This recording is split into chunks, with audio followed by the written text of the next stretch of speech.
Bonjour à tous. Lorsqu'une personne a perdu connaissance et qu'elle ne respire pas ou présente une respiration anormale, on considère qu'elle est en arrêt cardiaque. Voici la conduite à adopter.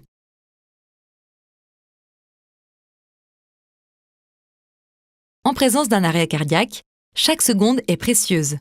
Alertez ou faites alerter immédiatement les secours, puis démarrez rapidement une réanimation cardio-pulmonaire ou RCP pour maintenir artificiellement la victime en vie.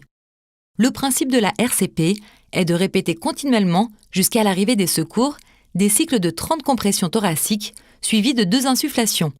Si vous le pouvez, faites-vous relayer par un autre sauveteur toutes les 2 minutes et interrompez le moins possible les compressions.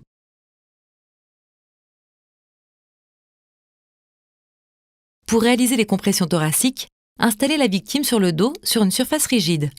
Placez ensuite le talon de votre main au centre de sa poitrine, sur la ligne médiane, au niveau de la moitié inférieure du sternum. Positionnez votre deuxième main au-dessus et entrecroisez vos doigts pour éviter d'appuyer sur les côtes.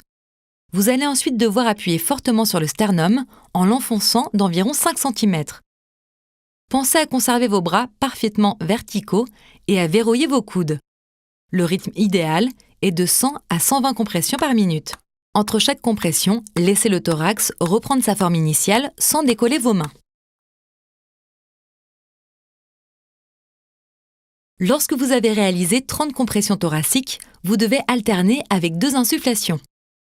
Pour cela, basculez d'abord la tête de la victime en arrière et pincez-lui le nez avec vos pouces et index. Avec votre deuxième main, ouvrez-lui légèrement la bouche en maintenant son menton relevé. Ensuite, inspirez et placez votre bouche largement ouverte autour de la sienne en appuyant pour éviter les fuites d'air. Insufflez progressivement jusqu'à ce que la poitrine de la victime commence à se soulever. Relevez votre tête, reprenez votre souffle et insufflez une seconde fois de la même façon. Attention, vous ne devez pas mettre plus de 5 secondes pour réaliser ces 2 insufflations. Après cela, repassez aux compressions thoraciques et continuez à alterner jusqu'à l'arrivée des secours. Si la poitrine de la victime ne se soulève pas lors des insufflations, assurez-vous que sa tête est en bonne position et qu'il n'y a pas de fuite d'air. Vérifiez également qu'elle n'a pas de corps étranger dans la bouche et retirez-le si nécessaire. Si vous ne pouvez pas réaliser les insufflations ou si vous ne vous en sentez pas capable, réalisez uniquement les compressions thoraciques sans interruption.